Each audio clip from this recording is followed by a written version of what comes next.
When does performance management become a psychosocial hazard? Today on this episode, we will be joined by Dr. Tessa Bailey, Chief Executive Officer and Principal Psychologist from the OPUS Centre for Psychosocial Risk, and Jonathan Mamaril, Director and Head of Employment Law at South Geldard Lawyers, to unpack what a strong performance management process really looks like through both a legal and workplace wellbeing lens. With growing attention to psychosocial risks in the workplace and an evolving legal expectations, what do employers, leaders and HR teams need to bring and do now to reduce risks and build a safer, stronger organisation?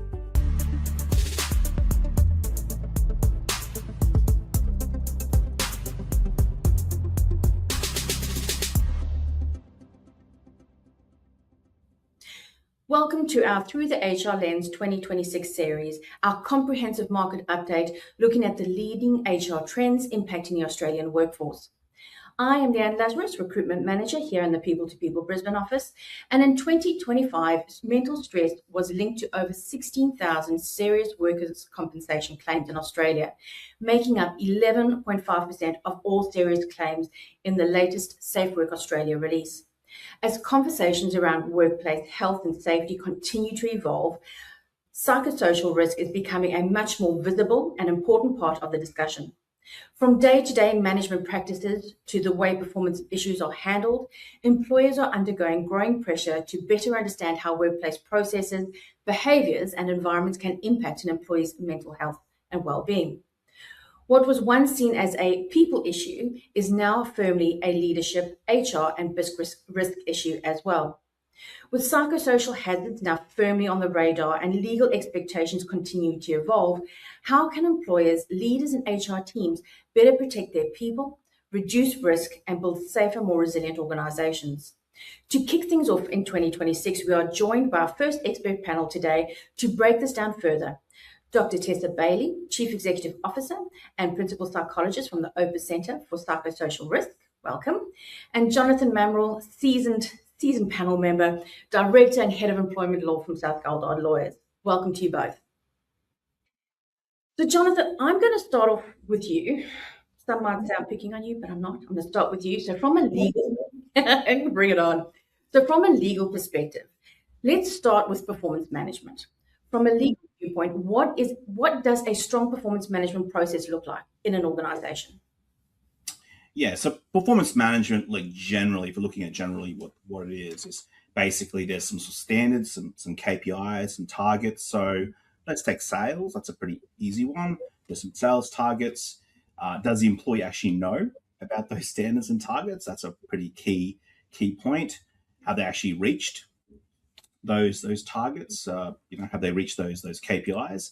And then are there any sort of policies, procedures that are in place to deal with any type of performance management? Any other issues that need to be discussed? And it's probably where the psychosocial side comes into play. So potentially any sort of personal issues that's affecting the performance. And then what is the shortfall? How can the shortfall be overcome? Timeline for improvement. Is this in writing and have they improved? Okay, so that's basically the performance management process. So in terms of what good looks like, is that each of those aspects, whoever is the manager that's having that discussion around performance management knows all those aspects, knows what to do, and then of course going deeper, the construction of those conversations as well, to not just to de-risk in terms of risk and liability, but also to get the best out of that person. So that's, in a nutshell, if we're looking from a legal perspective, that's what we're looking at. Perfect. So when we talk about that good performance management process, a strong, good process, what are the key things from an HR's perspective do they need to have in place to support that process in the right way? Yeah, so as I said, with those parts, those guideposts, firstly, that not just the organization knows what will happen, but the managers, the people managers know exactly what's going to happen in those several guideposts. For example, if you don't have very clearly what those standards and targets are, then it's very hard to then manage someone on not reaching those targets. person doesn't know what those standards are, so how are they supposed to know? It's a very easy comeback, right? So that's an easy one to overcome if you have, like, say, a contract, a job description, very clear, there's some clarity. So it's not just the organization, the employee, but also the manager knows that. So when I look at and look at all the cases, if there's no clarity around that, if that is not clear, that's always going to be the first hurdle that can't be over. It's very difficult to overcome that hurdle. The next part, of course, is, and this starts getting to the psychosocial side, is the communication of that, and that's definitely the next part of that.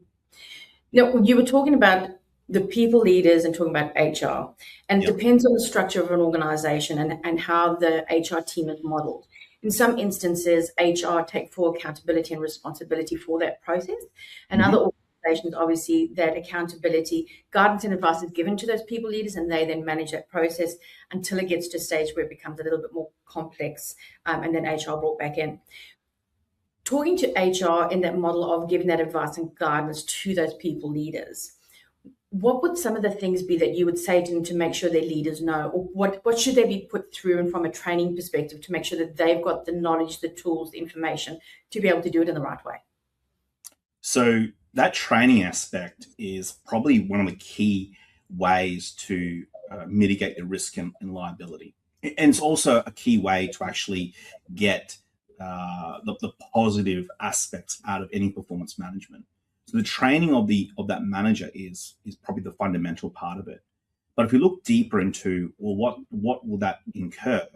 There's a couple of key aspects. So the first thing is that they actually, if they're looking at managing performance, they actually know what performance management is. Okay, so what's good, what's positive. The manager probably knows from a technical perspective what is not great, what's not working. But has that been verbalized? Has that actually been noted? Or is that just an assumption that employee must know that it's not working? Okay, so that's that part there. Then there's the communication. So you obviously have different people have different types of ways they're going to accept and accept communication and also communicate back to you. So that's almost like you can't have that blanket one size fits all situation. So that's another part of it. So what are you doing individually to the employees, and then how are you identifying that there's going to be some problems if there are going to be in that performance management process. So a good way, of course, is giving them some guideposts. Easiest way is some sort of procedure. A procedure that anyone can follow as a manager, but of course that they're trained to do that. So it's not just a document that lives there, but they're trained to do that. Now, that goes further. So obviously, this is workplace bullying. We don't want this to occur. This is sexual harassment. Of course, yes. The fundamentals of legislation, fundamentals psychosocial, of course. But then what do they do with that knowledge? That's the next part of it. So what happens when there is a complaint? What happens? So all that part is going to be a situation. So the same thing with performance management, right? If someone then makes a complaint back at you, right, for I don't know, it could be workplace bullying, right? What does that manager do in that situation? So, and then of course you go into even further, okay, like the construction of your team, all those types of things. But yeah, those are some of the fundamentals that I talk to HR teams. The other part as well is, if you're in a situation where all of that is just placed, and you could call HR, people and culture, whatever that team might be, just placed on that team, I'm telling you right now, you'll just be overrun. You're going to be overrun. You're going to have you'll have a burnt out team. And I've seen that heaps of times. You and I know that there are HR managers that love the firefighting, and I get that. But there has to be a strategic and operational part to it as well. Firefighters are great in just the firefighting situations, dealing with problems, fantastic. And if you love that, great. But you need also a strategic part of it. And part of that has to be having managers that will actually manage people.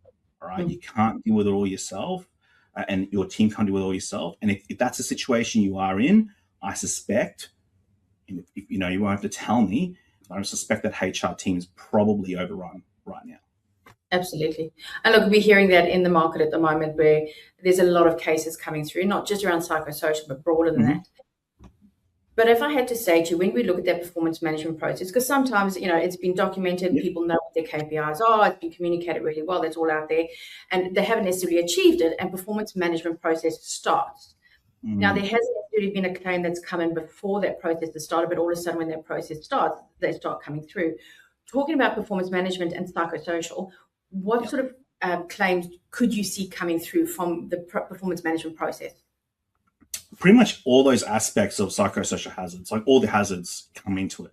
So whether it's job demands, whether it's not appreciated, or whether it's workplace bullying, so it could be just a claim in itself, they all come into play. If we're very honest, we've seen all of that. Now, some of it, Leanne, could be weaponized. Yes. So we're talking about the upward bullying side of things, true. And some of it could be legitimate issues as well.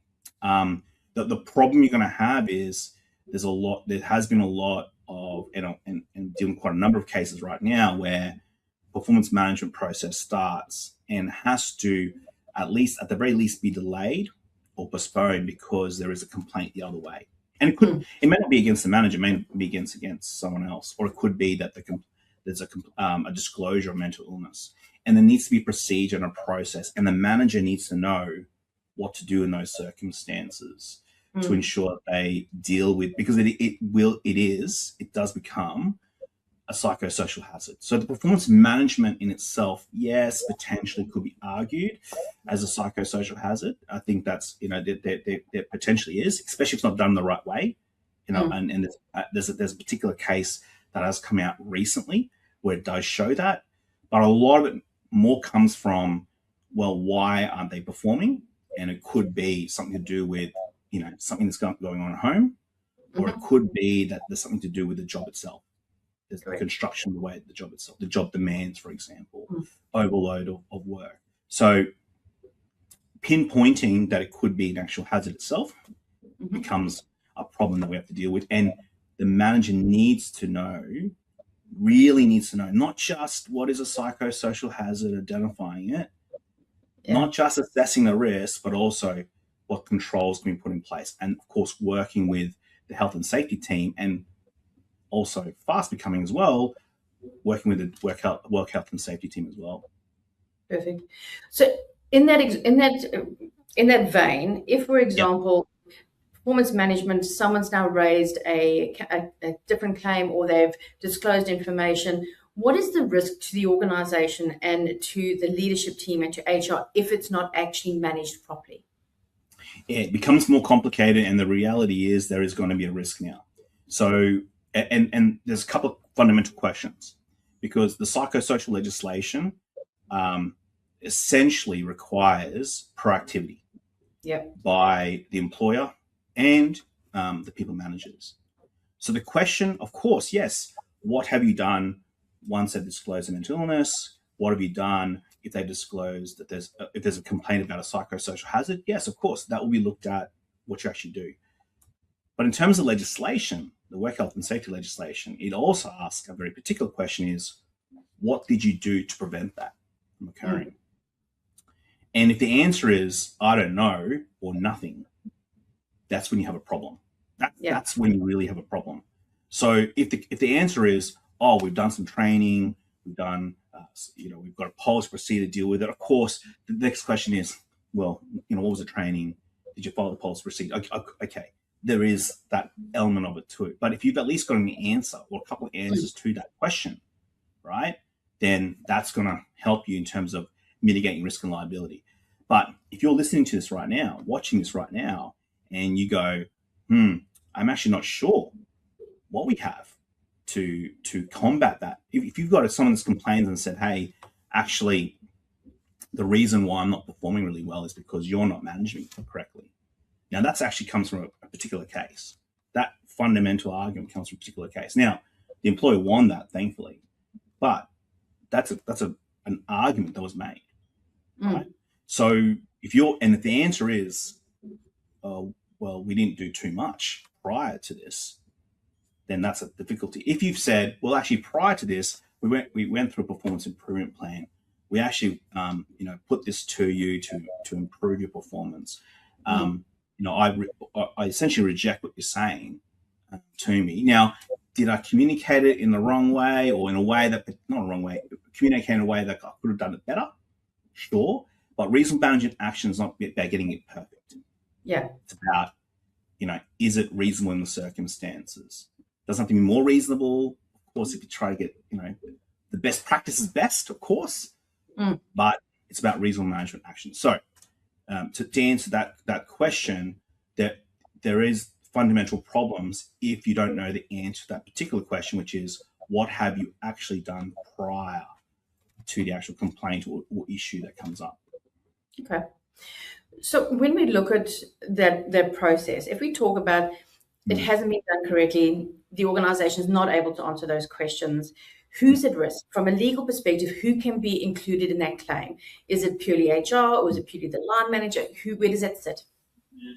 Unfortunately, Psychosocial Risk and Hazards has a number of pieces of legislation that can grab a number of respondents. So, of course, you have your work health and safety legislation. That's the fundamental one. The regulator can go in, just like any other work health and safety breach. So like a physical breach, for example, right? And then there's obviously your categories of breaches. So there's the work health and safety side. You've got, of course, workers' compensation. Whatever regime that you're in, whatever state you're in, has a particular workers' compensation legislation. There could be just a complaint under an enterprise agreement, or even enterprise agreement usually, or industrial instrument, or something along those lines, or even a policy or a procedure. You could have as well under discrimination legislation, depending on what that issue might be. Workplace bullying and sexual harassment have their own pieces of legislation under federal legislation, where they're probably not as bitey or as meaty in terms of damages, but that's another story. Of course, you've got the Australian Human Rights Commission that could go under, and then you've probably got the big one, which is general protections. So general protections on the Fair Work Act, depending on what the issue might be. So in terms of the responsibility, of course, you've got the employer with vicarious liability, no matter what the situation might be. It just comes to what amount of liability, okay? And then you have anyone that could be involved in that breach, okay? So you could have HR managers, and of course, your key decision makers, CEOs, CFOs, executives, and sometimes even board members, depending on how operationally involved they are. But the answer is quite a lot of people, of course, and of course the specialists like the work health and safety advisor or manager, those guys will also be on the hook as well. So the answer is quite a lot, depending on the jurisdiction as well. Correct. Now I'm going to ask you a little bit of a controversial question. You brought up that obviously when you look at the legislation, work health and safety, and HR teams are working with it. Talking in the market, we've seen more and more work health, safety, and well-being roles coming through, where it's traditionally your work health and safety has been more of a physical injury than necessarily mental health or psychosocial. So based on the clients that you work with and what you're seeing in the market, are you seeing more of these claims sitting with HR, or are work health and safety having to take on more and be upskilled more from that perspective? Or do you think where did you think it's going to sit? Oh, that's good. That's a really good question, because clients at the moment have a big mix right now. It's probably, there's been intersection for a long time. I think there has been. I think if we look at it strictly, there has been intersection for a long time. This is probably the first time where health and safety have to really deal with mental well-being, because traditionally mental illness wasn't accepted as a claim by itself. That's changed in the last 5, 7, probably 8 years, where they have been accepted on its own. Now, there's all many reasons for that, but it does mean that health and safety do need to discuss with HR or people and culture. Now, some of them sit underneath, some of them sit alongside, but the reality is, no matter what way it's construction, there has to be collaboration. Absolutely. Now, there's two parts to it. One is for the health and safety side. If I was to, and I talk to a lot of health and safety people, I would say to them, stop talking about extremes. If you talk the way you talk about physical danger or physical injury to HR or the executive team, you'll hit a roadblock. You just will. And I'm trying to be very practical about, because I've seen it. Okay. So you need to work out a way to position what you're saying, because it is fundamental. Position what you're saying to work within whatever framework they have.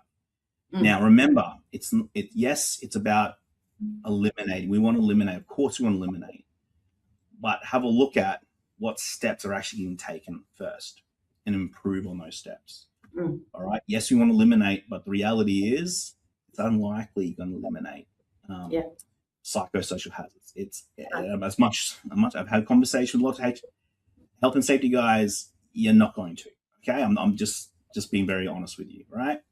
But on the HR side as well, there needs to be a coming to the party that health and safety look at it very much through a very highly regimented, highly regulated lens. Yeah. And from their perspective, it is a huge danger, huge risk. And when they do the risk assessment, they see massive, massive risks. But there needs to be collaboration between the two that they can work together and go, okay, look, we understand there's some big risks. Okay, let's say we have office staff, we have call center staff, high risk. There's high risk here. How do we mitigate that risk, right, of these claims? So the claim's going to be there. So, one, what steps to take when the claim takes place? Okay, most organizations with call centers would know what that is. But the key part is, how do we prevent that?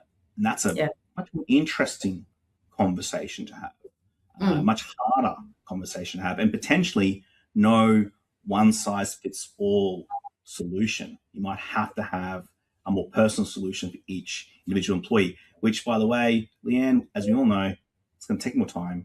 It's much harder, much more thinking around it, and it will.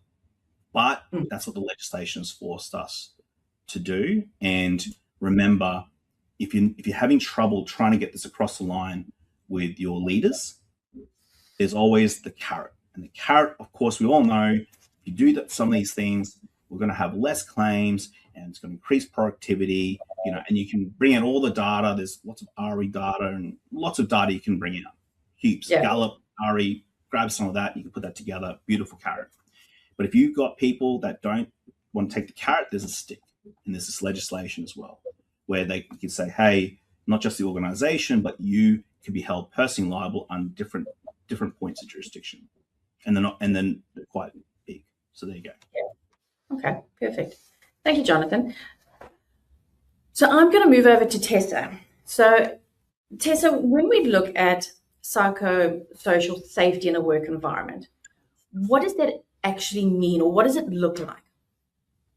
Well, the word psychosocial isn't new. Biopsychosocial has been part of the medical model for quite some time. And in a clinical sense, they'd be looking at biological, psychological, social factors that would impact somebody's health.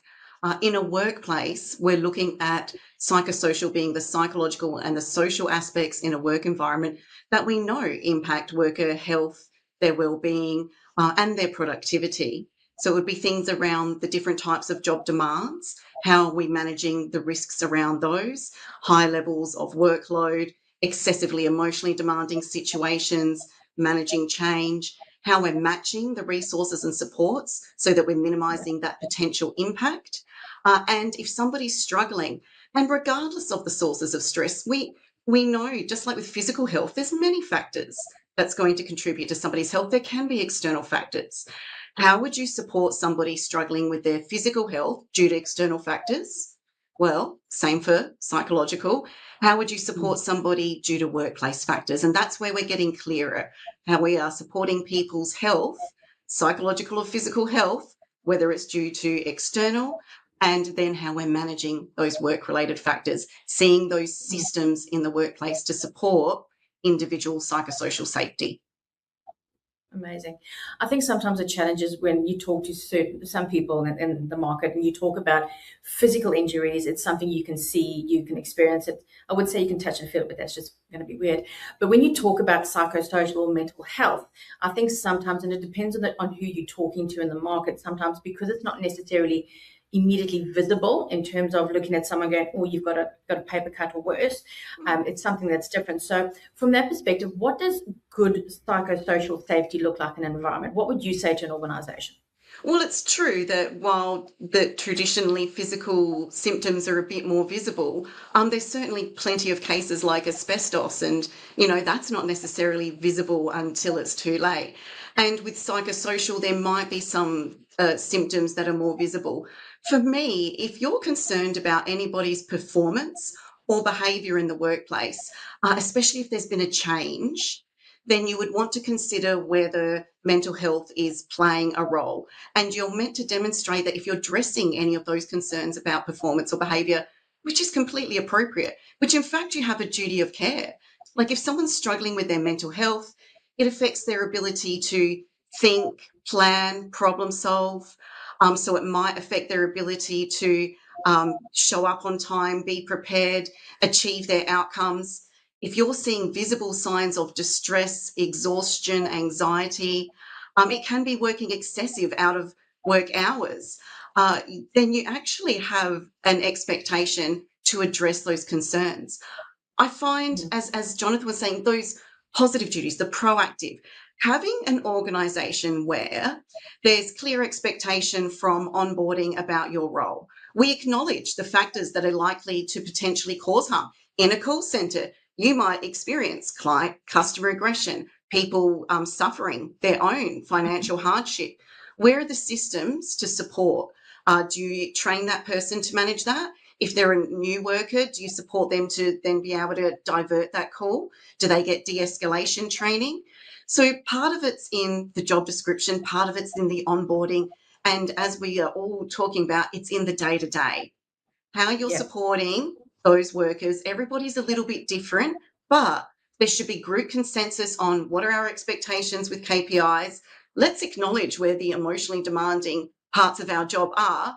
How are we trying to minimise exposure so that it's less frequent and or less severe or less duration? And yes, we're not going to remove every potential psychosocial hazard, like we don't remove every physical hazard.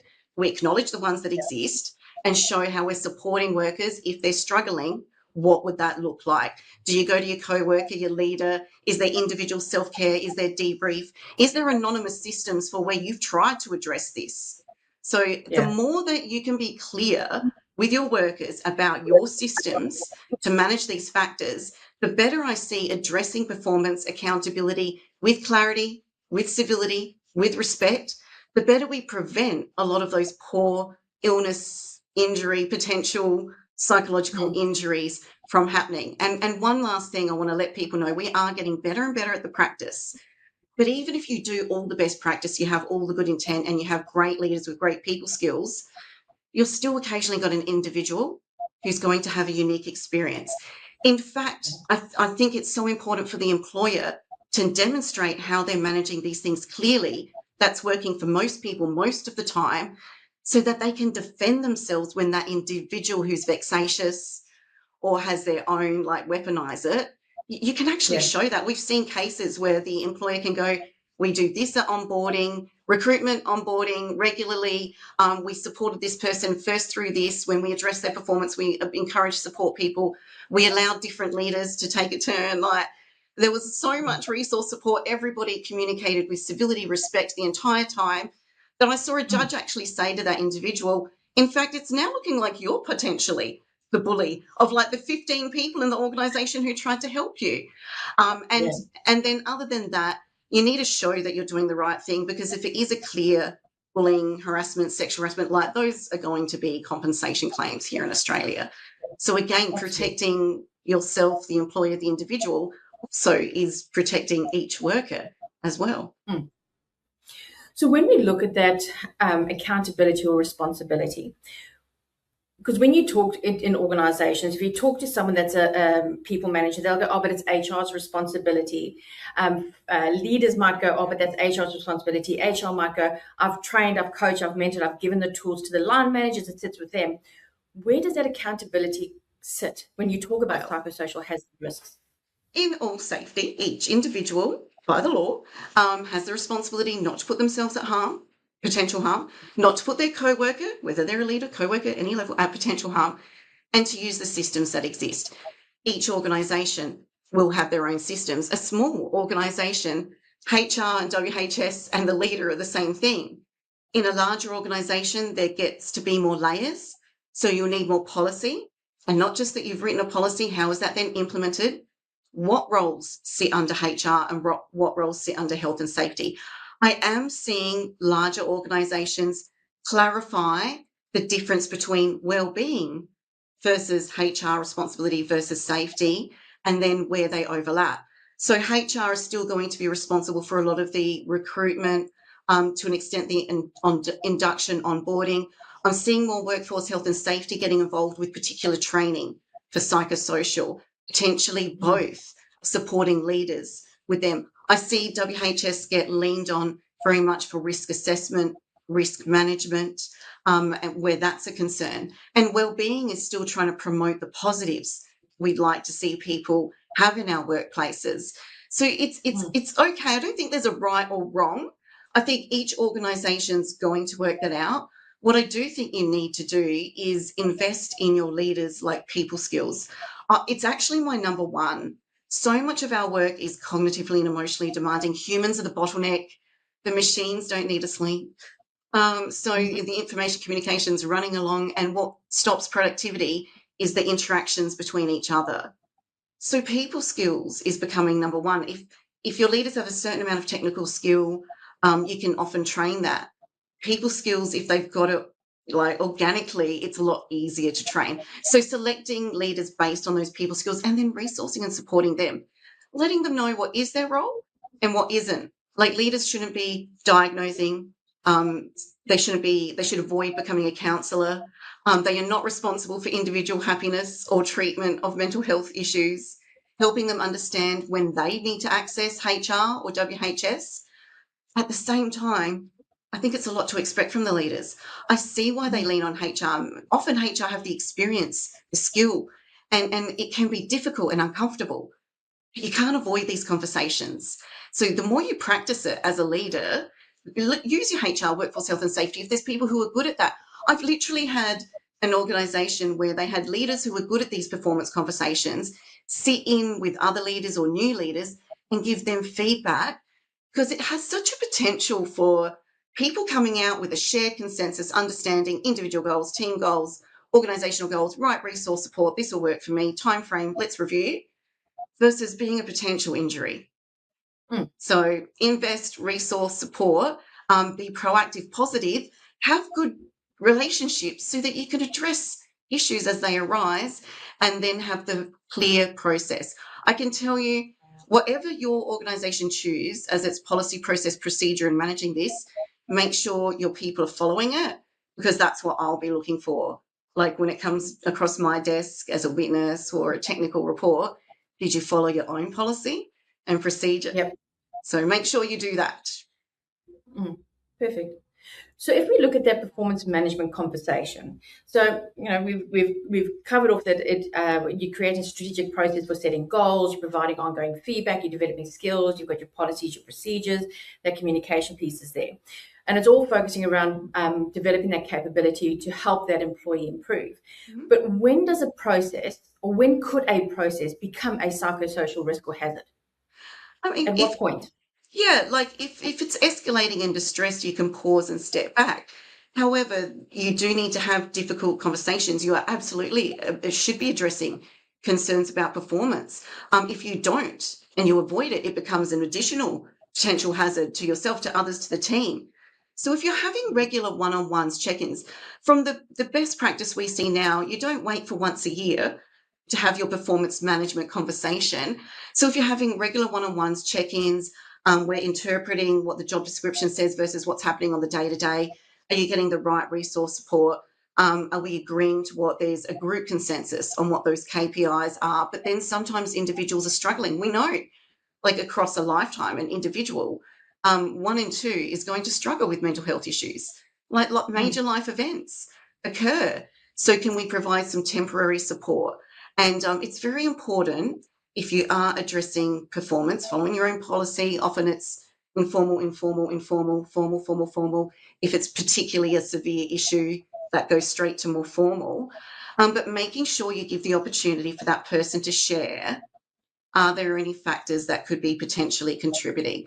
If you're following your policy, your procedure, you're giving that opportunity, you're showing how you're designing any reasonable adjustments to support their health and recovery collaboratively, again, reasonably, then if they escalate in distress, you can say we can pause and step back, but we are going to come back to it. You can keep coming back to it. So for me, it's so important you're doing that good process, good practice so regularly, so that when it does become a potential issue, we can still feel confident. We're not causing, we're not contributing, we're not being part of that harm, we're not causing that trauma. They're struggling due to potentially these reasons. We're supporting their recovery. And if they need additional support for that, connecting them to that, and then coming back to what is completely reasonable expectations for the work role while balancing and supporting them. It would be nice if it was clear that you could say, well, after the 10th time for 2 hours, that's when it's a hazard. Individuals are a little bit different, right? But each one's a bit unique, and they're going to have their own past and sometimes triggered by their own trauma. Again, if what you're doing works for most people most of the time, managing performance, improving outcomes, then you can feel confident that sometimes an individual is going to react a different, a unique experience. And we're so impacted by those and so affected by them. Like, you've probably performance managed 100 people really well, and everyone's got these mutual good outcomes, and then there's one who are struggling due to genetics, childhood trauma, current life events, all sorts, and that's the one that you get impacted by. So you're clear about your good practice so that you know that you're going about this with good intent, proper care, consideration for that person, while having expectations around performance, because both can be true. Absolutely.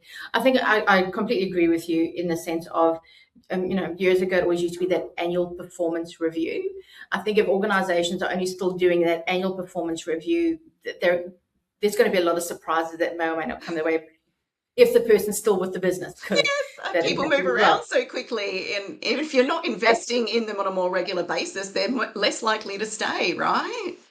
Absolutely. So I think those one-on-one, maybe not necessarily majorly formal reviews, but more so those catch-ups, those check-ins, to have those conversations. Because I hear people will come through and they'll say, I've been with the business, I got to my 6-month probation review, and all of a sudden my manager was talking about something I did in week 3, which I've continued to do wrong because no one actually told me. They thought they'd hold it over till the review.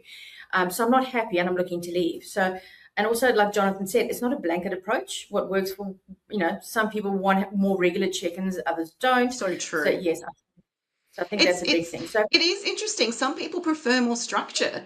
They really do. And someone new to a workplace would genuinely struggle if you didn't give them structure, and someone struggling with their mental health sometimes benefits from more structure. A lot of people like autonomy and job control. So again, do what works for the majority of your team. And then if you can allow for individual difference, that's beneficial for motivation and engagement too. Absolutely. Completely agree. So if I had to say to you, you could talk to a group of HR professionals today, and based on your skills, your experience, what you know in the market and what you've been dealing with and spoken to different people about, I could give them 3 good tips on performance management to reduce the risk of a psychosocial hazard and looking at their processes. What would you say to them? Look, it's wonderful when you can be prepared in advance. I know it doesn't always feel like that, but the sooner you can, the better. Look, start by setting up good practice. People are clear about expectations, not just from the job description, but how that is then put into the job design. What do we have? Job demands, well, your individual role, how that contributes to the team. Be clear about that. Address any concerns or issues earlier, the better. If you can start making note, something about behaviour. I've got about a 1 to 2 week rule. Like I'll start noticing, I'll keep some notes about performance or behaviour. If it's not resolved within 1 to 2 weeks or it's really severe, I'd want to start doing my check-in. I'm usually very onto, or I'd suggest our leaders, our HR people know where those informal, regular check-ins are happening. But then if it needs to start being more formal, what's that going to look like? And then all of your good practice, the right time, the right place, the way you approach someone. Be mindful of your tone. Like people, if you approach someone with genuine, authentic care, concern, addressing performance, and even when there's mental health issues involved, you don't contribute to detrimental impacts to their mental health after that. So coming from that genuine place, coming prepared with some resources and supports that you might be able to offer, but then being open. Allow that person to share with you where they think they're at. Allowing silence, strategic silence I use. So that's when I ask, is there anything that could be contributing to these concerns we've seen about performance behaviour? And then be quiet for a little bit. They might go and find nothing. And then they might share. So give a few opportunities. If they do, what can you reasonably do? Come to a shared agreement on a few goals, some next steps, follow it up with some written, and that you're going to check in at a certain point again. So practice it. It takes skill time, even for myself. I had a psych degree and still felt nervous and inadequate having these conversations with practice. And looking to my other resource supports in the organisation. Who's good at this? What do they usually do? You don't have to give them details, but if we're supporting someone struggling with their health in this organisation, what can that look like? Because psychological, physical, it's all health. Absolutely. I like that strategic silence. I think I might utilize that term. So thank you for that. I'm going to bring Jonathan back to say, from your perspective, from that legal aspect, what would your 2 or 3 tips be to HR professionals today based on the discussion? Yeah, so the training is probably the key. Training is a key, right? And in particular, not just knowledge of, say, the legislation or even the result of a breach of that legislation. It's going a bit further than that. So probably the why. So why do we have these policies in place? Why do we have these procedures in place? So partly to do with mitigating risk and liability, and partly so that we can actually have a way to show that there's some sort of standard across the board of what we do. Yeah, so that's the first thing. I think that if we're looking at the second thing in terms of performance management in particular, the biggest difference I see, apart from the training, is that there is some sort of guideposts for the person who are managing people. Now, that could be in a procedure, that could be potentially as an overhang of a policy, but there is something there that people can follow, a manager can follow, okay? And it's relatively consistent. So they're probably the 2 big ones, I would say. And the third one is, and this is probably a little bit offshoot of the legal side, is whatever the team is, whatever the situation is, try not to get into a position of either burying your head in the sand or decision paralysis. And what I mean by that is try not to do nothing. Do something. Now, hopefully what you do actually, one, is legal, but 2, makes a difference, of course.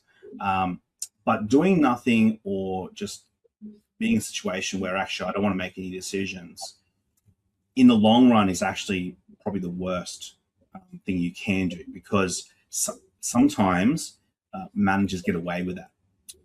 But what will happen in those situations is that at some point it will catch up, and that issue will probably be a big issue, a festering big issue, and it'll really blow up. So that's probably the third point I'd say that I've seen a lot of is, especially if you're a manager who've got a lot of direct reports, and I know we're all busy, everyone's very busy, but if you've got that little nagging feeling that something in your gut saying, hey, look, I probably should note this down as a conversation, or I should have that conversation, do it. because that's your spidey sense telling you that I'm probably going to be in the stands or there'll be something where I'm going to have to defend this position. So yeah, those are situations where you really need to be really wary, and that's probably the other point that I'd make. Okay, amazing. Well, I'd like to thank you both for joining us today. And as we know, we've got Jonathan Mamaril, Director and Head of Employment Law at South Geldard Lawyers, and Dr Tessa Bailey, who's joined us as Chief Executive Officer and Principal Psychologist from OPUS Centre for Psychosocial Risk. So thank you both for joining us today. The session definitely offered clear and practical clarification on the distinction between psychosocial hazards and the point at which performance management process may become that psychosocial risk. Your insights, highly valuable. Love the delivery of it. I think anyone can understand it. And I'm certain that HR professionals will leave today with some important takeaways and some considerations for their practices. So thank you very much both for joining us. Just to our audience, both are on LinkedIn, so feel free to connect and follow. They share some really good information as well. And if you are looking to grow your HR career or build your teams in 2026, People to People are here to help. Whether you're searching for your next opportunity or need help finding the right talent for your business, our leading recruitment experts have you covered. Get in touch with me, Leanne Lazarus, via the details on screen below, or connect via LinkedIn. You can also visit the People to People website or call us on 1300 121 727. Well, that's it for today's episode of Through the HR Lens. Thank you for joining us today, and I hope you walked away with some great tips and tricks. And we look forward to seeing you in the next episode. I might do that last bit again, Jacob. That is it for today's session of Through the HR Lens. Thank you for joining us today, and hope you have walked away with some great tips and ideas. And we look forward to seeing you all in the next episode.